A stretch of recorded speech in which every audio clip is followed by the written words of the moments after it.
Jesse Chaison with Lisa Blanchard as the host of Airing Addiction. I share often my journey started on this campus. Got sober as a client here, just like you. I really do see phenomenal change. Always hope.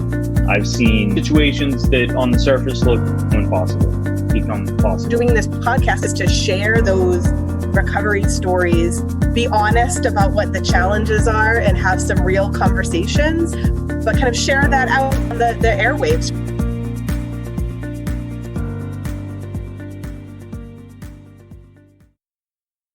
Looking for me for months. All as they wanted was my child to be safe. And he came and got me immediately. I went to Danvers. I stayed there. I ended up leaving with some girl. And then 2 days later, I checked into Spectrum and I have never looked back. And thank God. Yeah. Richie Clayman, thank God for that man. He saved my life time and time again. And Chuck Ferris, who I've never met, but has also indirectly saved my life because that's who Richie called. And every single time he stepped up, and there were a lot of times, and they never gave up on me.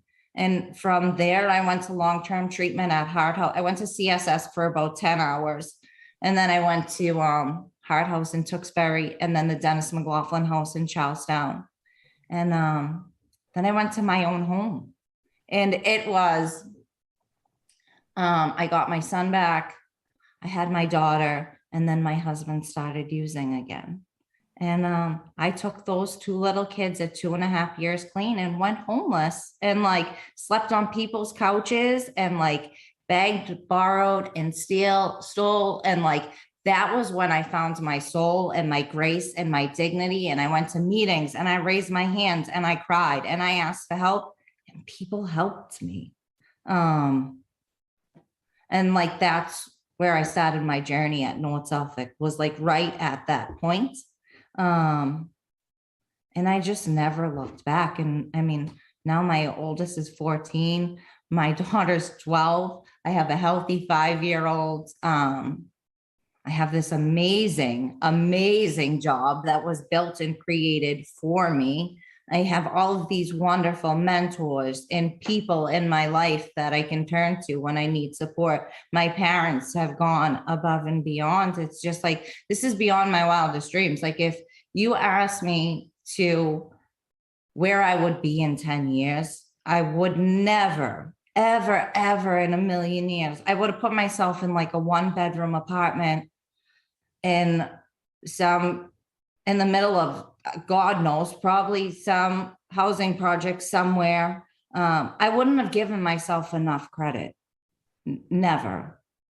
So Literally, I could burst into tears. Your story is so amazing. As a person in recovery, I look at you and I say, you are the most inspirational. That story your whole story. I had a couple of questions initially, and then I'm thinking, oh my God.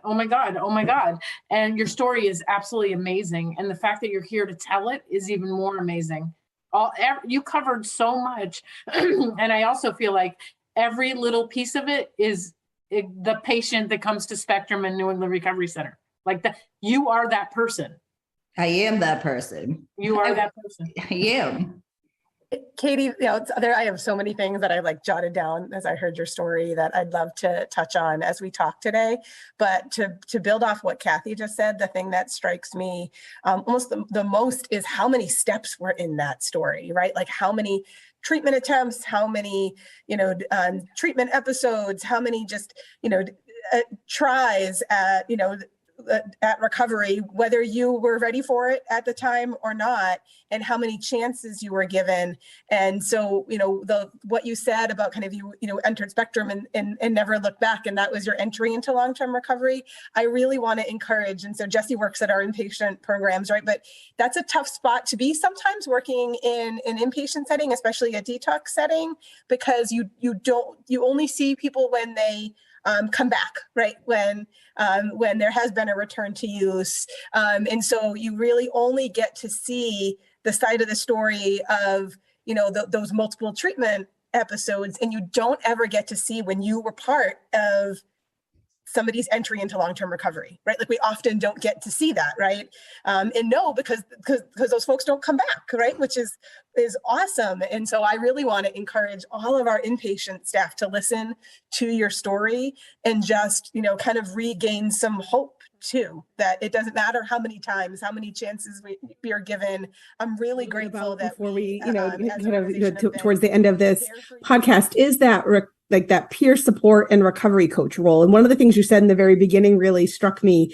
And I feel that strongly too, right? Like I'm a clinician. I've been a clinician for many years, right? Like that's my leadership role. That's my clinical role, right? But I believe really strongly that I can help people to a point, right? I can be absolutely part of that conversation, but I can't support somebody from a place of lived experience like a recovery coach can, right? Like a sponsor can, like all these different roles that are very different from each other, right? But I can't do that, right? And that is something that really I think is probably the most powerful to give hope and support, from that place of lived experience. And so can you talk a little bit about the value of that in supporting individuals working towards or, in long-term recovery?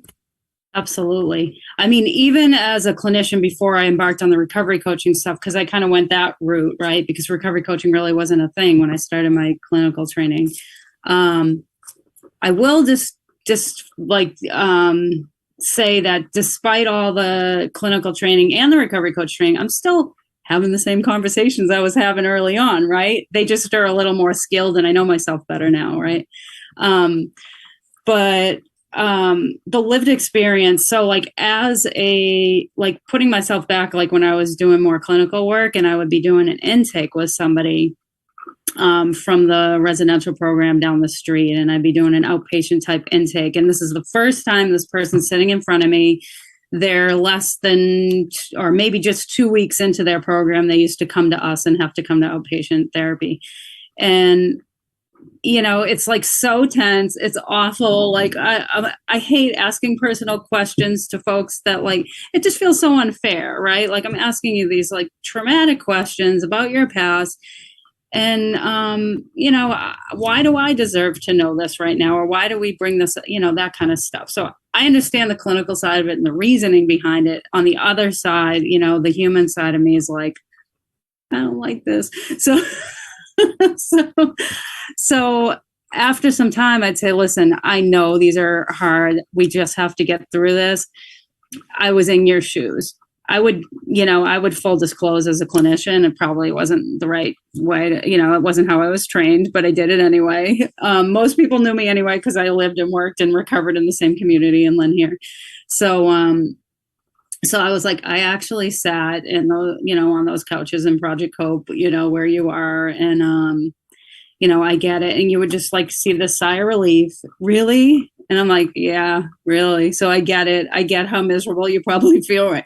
So those are the things, is tapping into and remembering dying doesn't scare us. So I can be detached when I work with folks, right?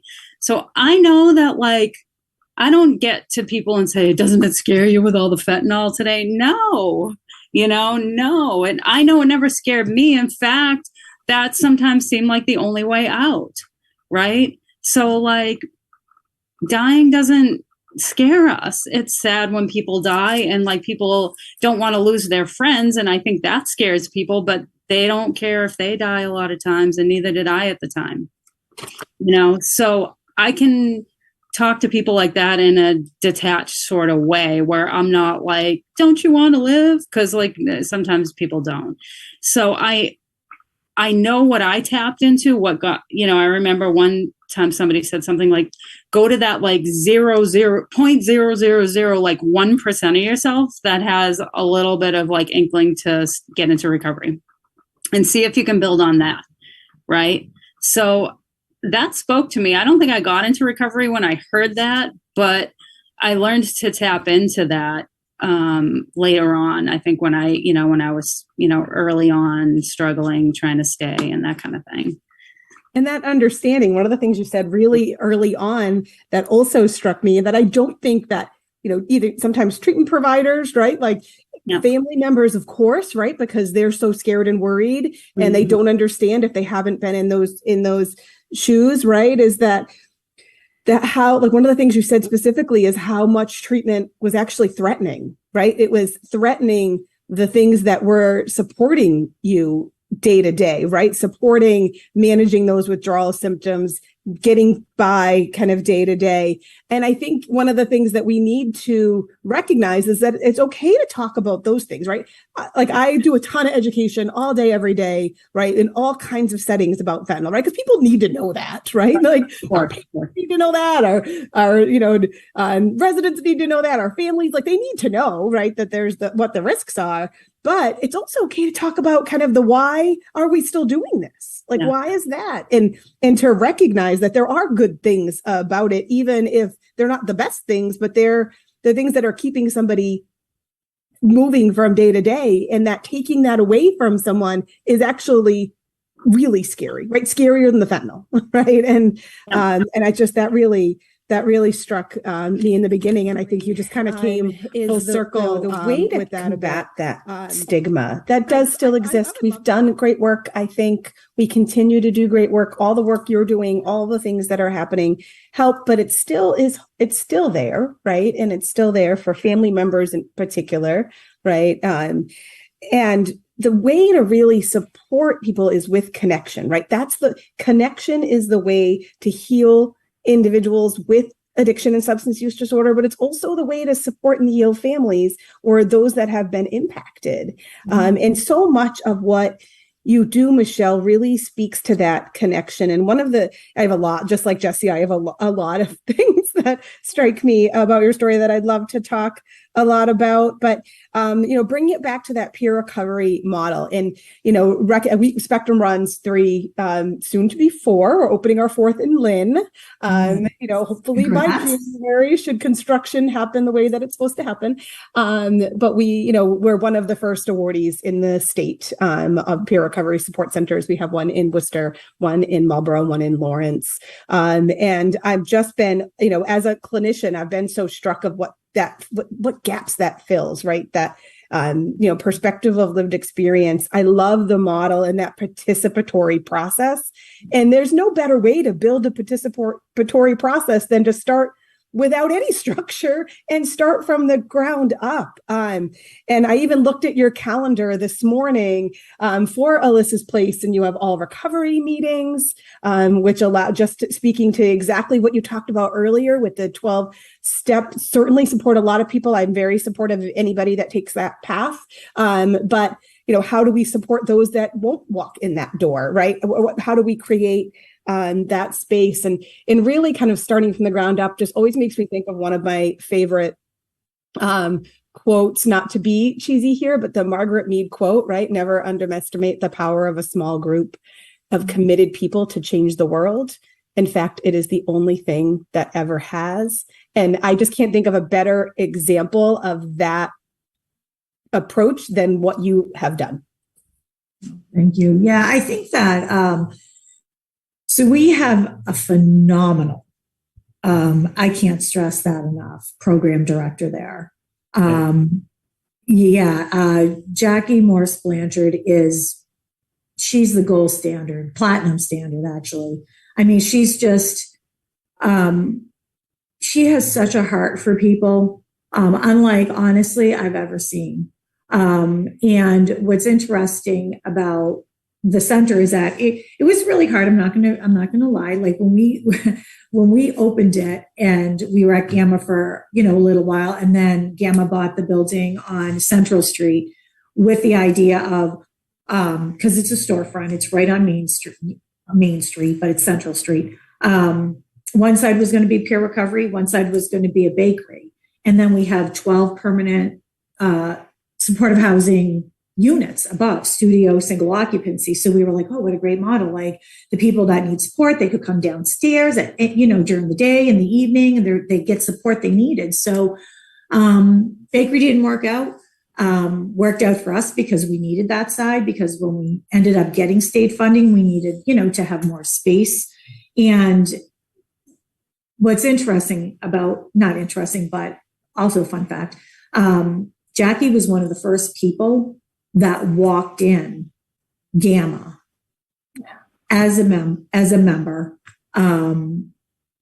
way back when. Like, we opened the doors in 2015. And when she walked in, and she would, I share this with her permission, she had just lost her brother to an overdose, wasn't in recovery yet, but walked in, felt connected, made connections. And here we are, fast forward 7 years later, we got BSAS funding in 2019. And she's a peer recovery center director, and she's phenomenal. And EDM, phenomenal. I know Brandon about this much from Marlboro, and I don't have any experience with Lawrence, but I have to tell you, like, you guys also, amazing programs you guys run. Mike is also platinum standard, right? Like, he's phenomenal. So yeah, I mean, it's been, when we started, we were just praying people would utilize it. We had one side, we expanded to two sides, and now we have a third storefront because they're so busy. They can't, it's a lot. We're actually excited about, hopefully BSAS sending some more money so we can hire some more staff maybe next year in 2024, but FY24. But that's a real thing. And to come from something that we'd all be kind of sitting around doing one of these to, we have 3 storefronts now. I mean, what a testament to the hard work of the members, the peer leaders, the leadership there. Goosebumps again. I just can't say enough about what they do there. It's such a great program. And I believe that every city should have a peer recovery center. Yeah. There's not enough of them, right? So we're incredibly blessed to have Jackie and her team. They're committed. The peer leaders are committed. They have a full calendar.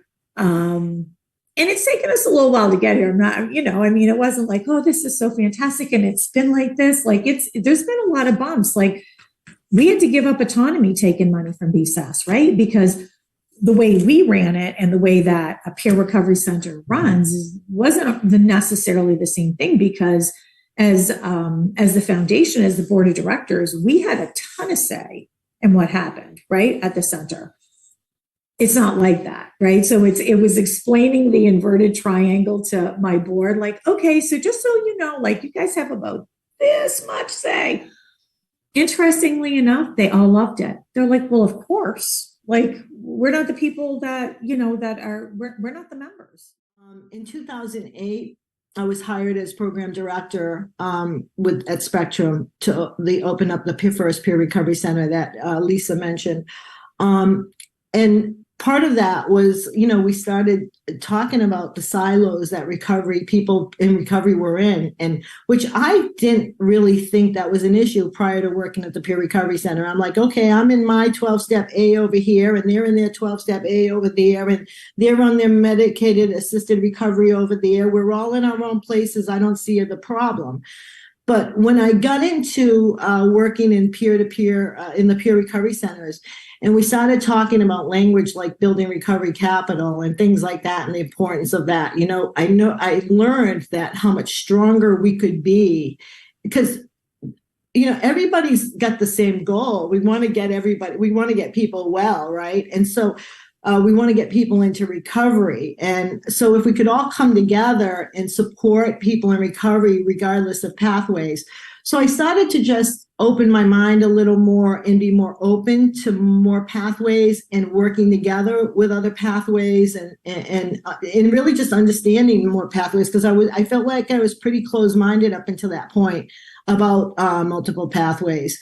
And so one of the things that I'm really, really grateful about is the Peer Recovery Center has really taught me so much more about peer support and how much stronger we can be. You know, the peer recovery centers, I'm proud to say that today, that in 2008, when we opened those first 5, you know, people were unsure what they were.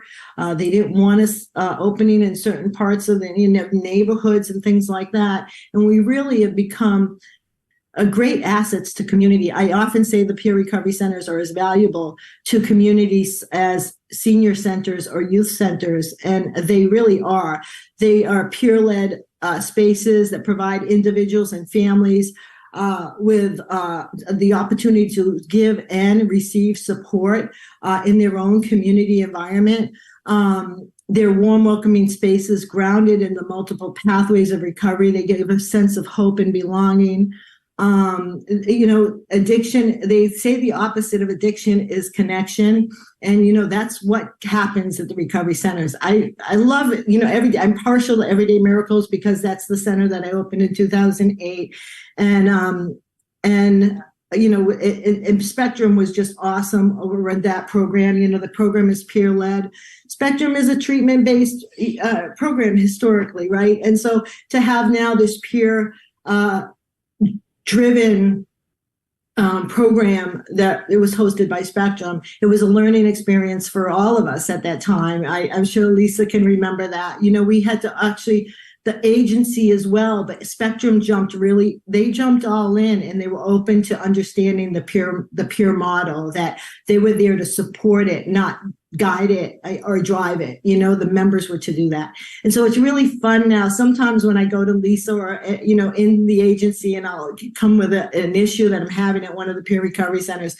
Now the agency is all like, well, what do the members think? And that's just a great thing to say, that the Spectrum really gets this model, and it's been really a joy to work. And so when I came back a year and some months ago, as executive director, it's really been my passion, peer recovery. I just love the work. You know, thank you so much, Dr. Corey, for all you've done in the field and all you continue to do. I'm sitting here just soaking it all in and having the PowerPoint with the data right next to me. And you know, this podcast can be 5 hours long with all the questions I have about it, because this really legitimizes and structures something that I've personally witnessed, and thousands of other people like me have personally witnessed, that recovery capital that we talked about is so important in long-term, not just away from substances, but rebuilding life. As we all know on the podcast, and people who are listening to us, that recovery is so much more than just cessation of substances. It's putting down the substance and asking ourselves, now what? So I guess my question here, one of my many questions here, Dr. Corey, is how does recovery support services help in developing that recovery capital? You know, you mentioned that after 5 years, the chance of reoccurrence of substance use disorder drops to that of a person without one in the beginning. How does recovery support services help that person come in and develop that recovery capital so that they can get to that 5-year mark? Thank you. That's, I think, exactly what the next question should be. You know, there's a number of types of recovery support services, I think, that we should highlight for everybody. We know now that people are going to recovery high schools, collegiate recovery programs have come on board. We know there is digital recovery support services, there's smart apps, virtual reality, there's recovery housing, there's peer coaches, and there's also something I'll talk a little bit about called these peer recovery support centers, these recovery community centers.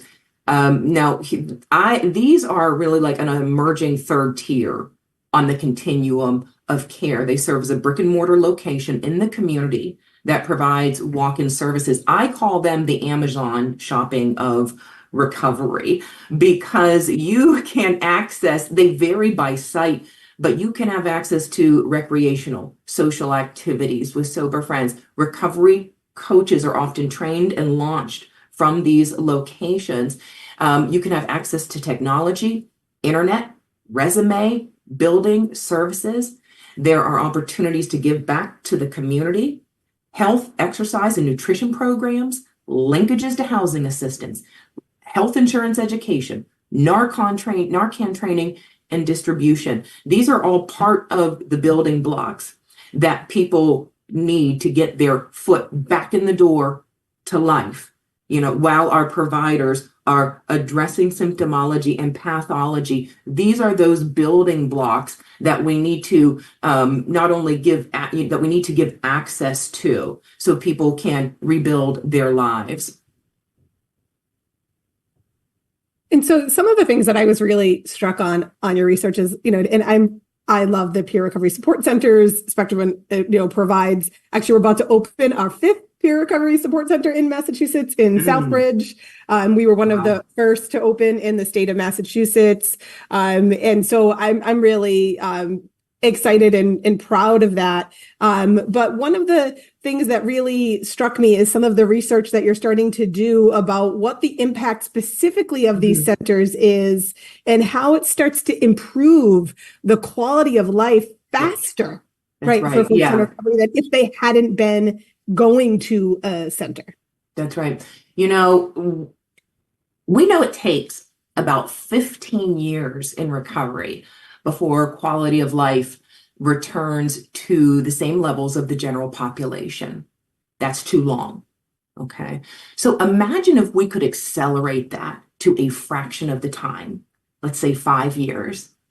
This is what we believe recovery community centers are doing.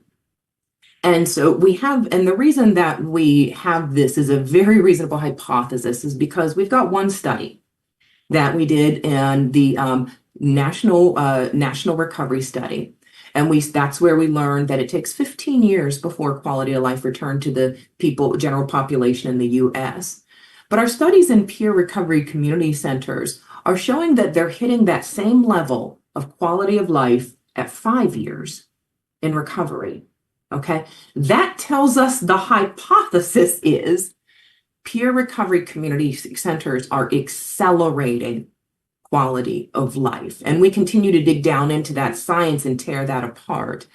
But that's one of the main findings that we are putting together here. And it is all about shortening these time frames around what we now identify as a chronic, ongoing health illness. Went to the first Recovery Coach Academy training, and those 5 days changed my life. I would go home after each day, and I was interested in what the next day was going to bring. And it changed my life and how to look at recovery, because I finally found something that said, hey, you are the expert in your own experience. And what would you like to do? And that was something I fought against, going through 12-step and stuff like that. I did those things for the first 6 years of my recovery. But, I had trouble. I'm a person with social anxieties. And, if my sponsor's telling me to do 90 and 90, they're not considering the whole me, And I'd get to meetings, I'd pull up and, I'd get an hour getting dressed, get to the meeting, pull up, see the parking lot full, drive through and go home, No one would talk to me about that. So I had to do things a different way, in my way. So when I got into the peer support world and started seeing, the difference between following your own path and a path that someone else blazed, it really worked for me. And today I'm a certified recovery coach and a certified peer specialist. I'm a person with lived experience in both. And, it's been a great, beautiful journey, and it continues with many, many chapters to come, and I look forward to what's next. So thank you. Billy, thank you so much for sharing that. And I'm just always taken aback anytime we hit record on one of these, the similarities that we all share. Athena, I heard you say that the opposite of addiction is connection, right?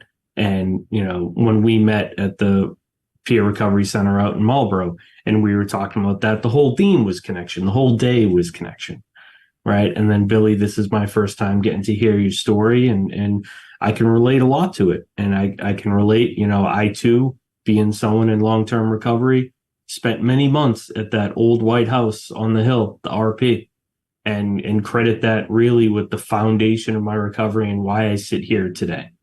And I remember while we were in RP, every Friday night they would take a few of us and shuttle us over to the peer recovery connection, the recovery connection in Marlboro.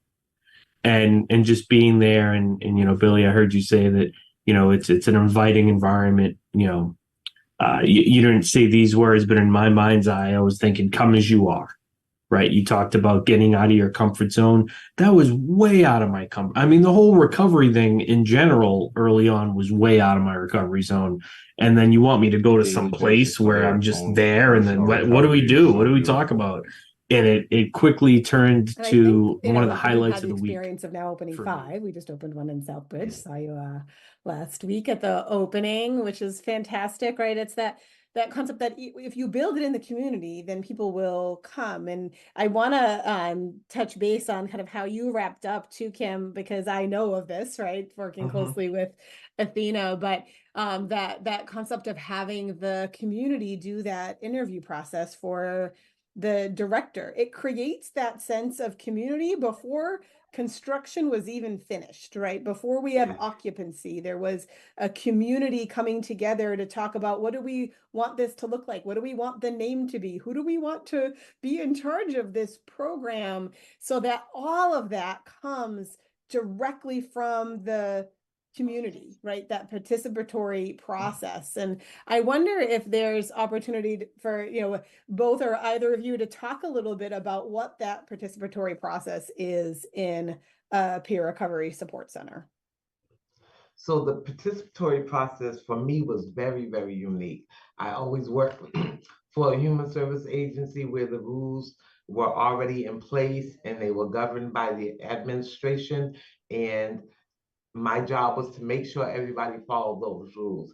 And I need to say, with all honesty, there was always a lot of pushback, particularly when I worked with the teenage mothers who were naturally rebellious, I would say, and they're feeling like they're adults, but we have all these rules in place on how they need to live for the benefit of their children. So there was always a lot of pushback. And the unique thing here is that the members in the community come together. They say what they want. It's voted on. So, it's really like a democracy. It's voted on. The most votes gets it. Sometimes we try stuff, it doesn't work out, and we bring it back to the table and rehash and revote on how we can either make it work or maybe what we can put in its place. But the community and the members actually determine how this place is going to run, what types of rules for safety are necessary, or guidelines. I like to call them guidelines for safety of the center itself and the people within it, how those are going to be in place. They decide, okay, this just happened. We didn't really have a rule around that. Well, let's look at this, bring it to the table, and decide what we need to put in place. And as a result, the members are much more cooperative, and oftentimes themselves will step in and say, I'm sorry, you can't do that here, because it's a guideline that they themselves put in place. So they feel very, very vested in the recovery center, and they feel like they're truly a part of, on a level that most people early in recovery never feel quite a part of. And so their choices matter and their voices matter. And I think that's really, really big. And that's what helps to make it successful. Choices and voices. I love it, Kim. Voices, I love it. And, as you were saying that, I was hearing like the personal buy-in, like how beautiful it is that it is a democracy. And yeah, there are some guidelines because we have to maintain a safe environment so we can continue to help the people that need the help. And how beautiful it is that, like you said, people would be like, hey, I see you doing this, but can't really do that here. It's a guideline, and, really just step in because of that personal buy-in. And, as you were sharing, I was reminded Dr. Corey Vilsant was on here earlier this year talking about the research around peer recovery centers and just how influential they are in people's recovery. And I love when she said, it's like the Amazon shopping of recovery, Yeah. because you walk in and you can get really anything you need there. Mm-hmm. I wonder if either one of you could talk about just some of the, what to expect if somebody walks into the Recovery Exchange, what's offered there and what a little bit of what that looks like. So when you walk in, we have someone at the front desk who's going to greet you with kindness, and it's a safe place, like the colors. And once you walk in, you feel safe. And that's like the whole purpose of here is like coming in and greeting someone who might be going through something. And we offer them, you know, the calendar, which we have daily activities on, daily meetings. Um, we have events. There's so many things that these members create for people to come in and look at, and they go, oh, what is the all recovery meeting, because most of the community is used to the 12-step fellowship, Alcoholics Anonymous, NA meetings. And so when they come in and ask about the all recovery meetings, they're opening their mind to something different. And that's what these peer recovery centers are about, is like experience something different in a safe environment where everybody can be heard and express their opinions. So I like the fact it was all new to me, the all recovery aspect of it, because that during the years it's been either side. It's always been a side, but now it's open to many more things where people don't have to feel like they need to leave because of certain substance use. So we do offer this meditation. There's different meetings. There is Dahmer. We can, there's games here. We have a full kitchen. We do have a chat and chew on Thursdays where we cook for everybody for the community to come and eat and talk with each other and get to know each other. You so as that a they feel recovery coach. comfortable. And that's the whole So, point, is bringing that community together to feel recovery comfortable enough to coaching with share a post overdose their program their, is a little experiences. different than your everyday recovery coaching, one-on-one work, meeting with somebody weekly, building a recovery wellness plan. That is how I started recovery coaching, in a peer support model, where people were coming in, we were sitting with individuals, we were working with them, food stamp, you name it, license. We were taking care of things like that. And then I got introduced. I've been doing the post overdose with the police departments for, I want to say, like 3 or 4 years now. So I've been very experienced with it. When it first started, and this goes back into my story when that officer knocked on my door. That officer, I don't know if he still realizes, but he built a relationship with me in the moment. He built a relationship with somebody in the community, and like, see, it makes me emotional. Somebody in the community, like instantly, that gentleman built a connection with somebody. So when this all started, our big goal was to build connections with police officers and community members. So the big thing was like, we want to be able to take a recovery coach wants to be able to take a police officer with them to do a follow-up with somebody. First and foremost, safety first. We got to think about safety, right? The second part of that was officer should come plain clothed as himself, as a support system, and not a system where we're here because you did something wrong. And I remember doing one of those first post overdose follow-ups, and the first thing that the officer said that I was with was, "Sir, you did nothing wrong. We are here to help you." And when don't get me wrong, as a person who was in active use in his past, an officer knocks on your door, it's a scary moment. It's a traumatic moment, because most of us are involved with the law at some point through active addiction. So when I see somebody come up to my door in plain clothes, in And the way I operate is I come as myself. You are not going to see me in a suit and tie coming and knock on your door. You're going to see holes in my pants with my hat on and my sunglasses on. And I'm going to walk up to your door and I'm going to be a human being. And I'm going to talk to you like a human being, just like I talk. I don't put on this professional hat or anything. I just be myself.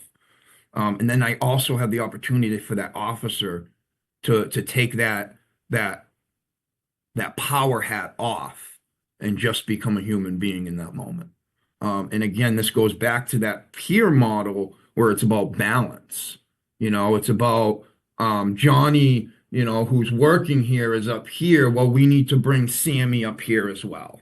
There needs to be no power differential. And that's what I've seen with these police officers. So we started doing these knock and talks. We started knocking on doors. And the big thing about it was resources. Like, let's approach these individuals. Let's have resources at their door. We're ready to rock and roll. That also included me on building resources as a recovery coach.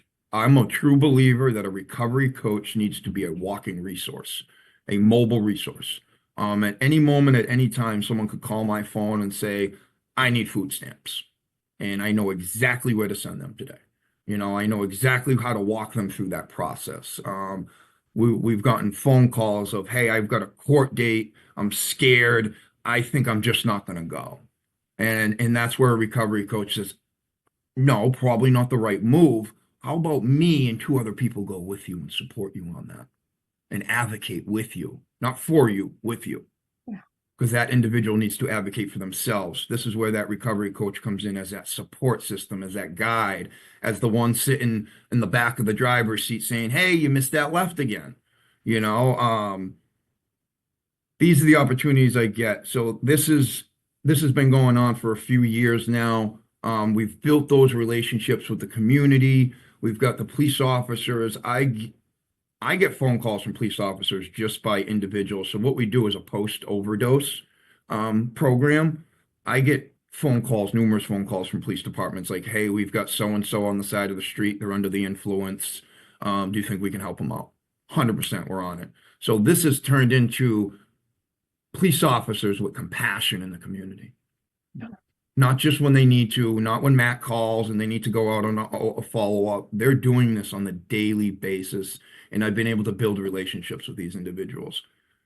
Now, those relationships have been built. Now these police officers have opportunity to do it in their own community without the recovery coach, because now individuals know who they are. Even when they see them in a police uniform. Dave, good to see you again. To me, that's amazing. I used to run from, they wouldn't even have to be chasing me, and I see one and I got to hide behind the building.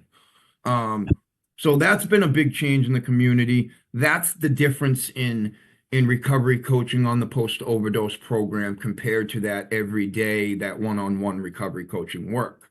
I have the opportunity to work with people long-term due to the severity of the disease and overdoses and in the substances we're dealing with. A lot of times it doesn't turn into a long-term thing, but I also have the option of sending people out, getting people services with spectrums, getting people services that they need. I send a lot of people over to Everyday Miracles, a lot of people over to Recovery Connection, because I know they're going to get what they need. I might not have that opportunity to do that one-on-one work with them, but I know Recovery Connection has recovery coaches. I know Everyday Miracles has recovery coaches that will sit there. I think I want some of that, right? And she said, listen, she was just like, I know people. And the next thing I know, I was when the REC just took over Recovery Coach Academy. I was in that first class, right? And Angela D'Alessio and Michelle were the ones that did it. The best people on earth, some of the best people on earth, because I can't narrow it down to just them. Yeah. But then I did the Recovery Coach Academy, and I'm like, this is awesome. And I'm like, and the best thing is like the top piece of this, the three-legged stool is like, treat people as a resource. And I was being treated as a resource. And I'm like, I am a professional. What I am the expert. You're right. I am the expert on me. And it was the first time that it was ever put to me like that. So now I saw the significance in what I had been through. And I realized that, like, I wonder how many other people just haven't made that connection yet. So then I go and I get more immersed in my work. I get more immersed in the circle and helping people.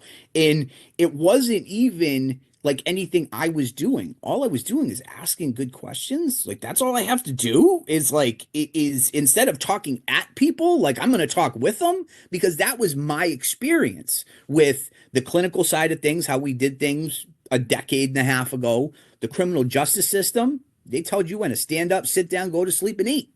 And that was it. So, like, I became accustomed to that because my perspective was you do what you're told. That's it. You don't feel things, all these things. Then I start realizing that, wait a second. You were before you this found is each it. other. I'm like, I've got this. Okay, right? I'll take this one. So the biggest thing I think that's made a difference for me is peer support. So when you're talking to somebody that has been there, that understands exactly what you're going through, it is such a different experience. You're not talking to somebody that read about this in a book.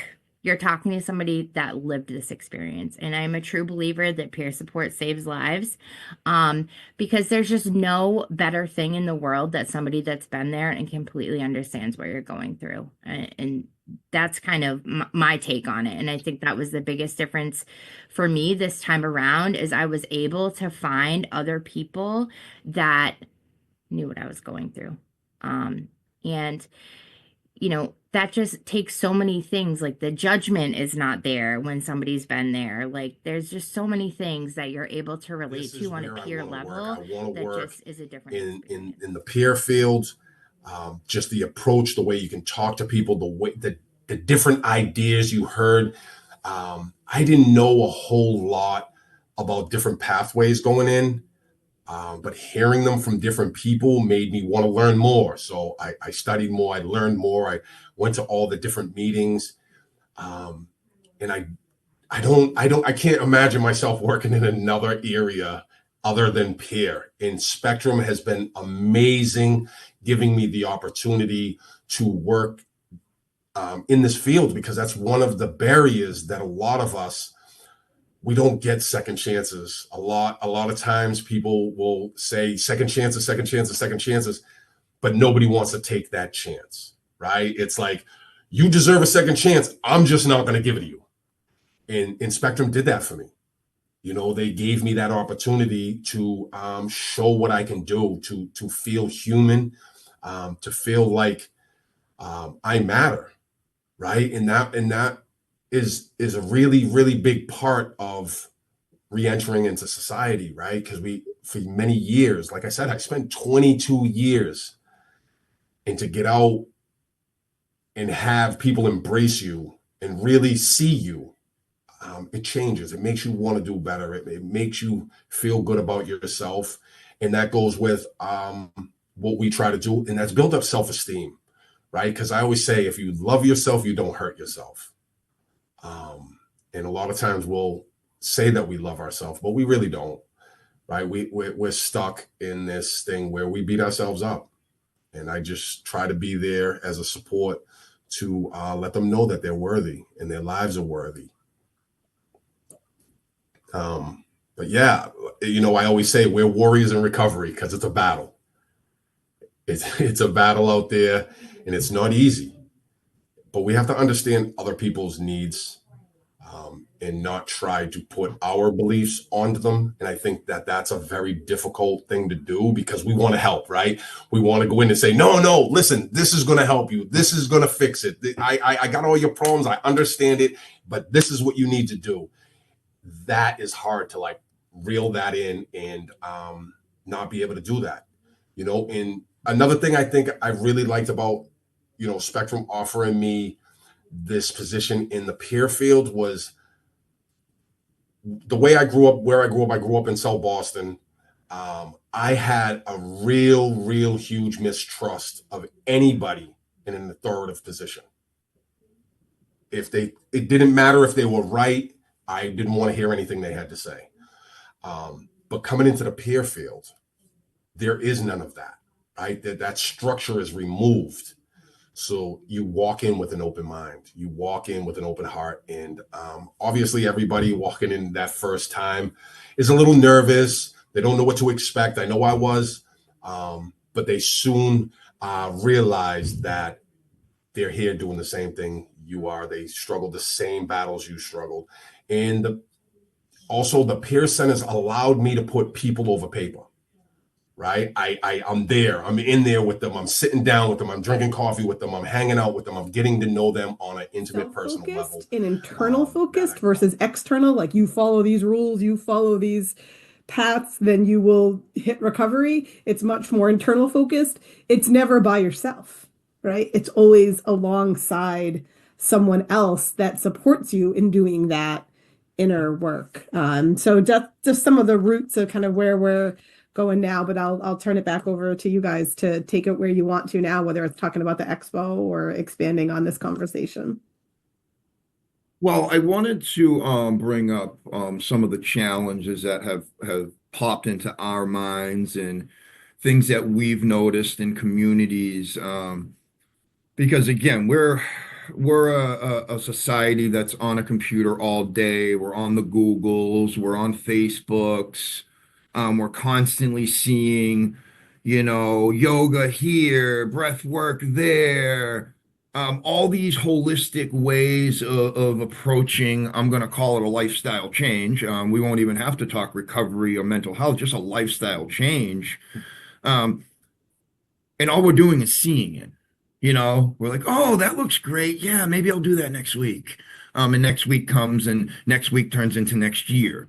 And part of this is we're watching these barriers, like financial barriers is a huge one. Probably one of the biggest one, while individuals can't experience or indulge in any forms of holistic approaches, because again, it's going to cost us money. And money that a lot of us do not have. That's where our thought came into, like, this needs to be a full-on experience.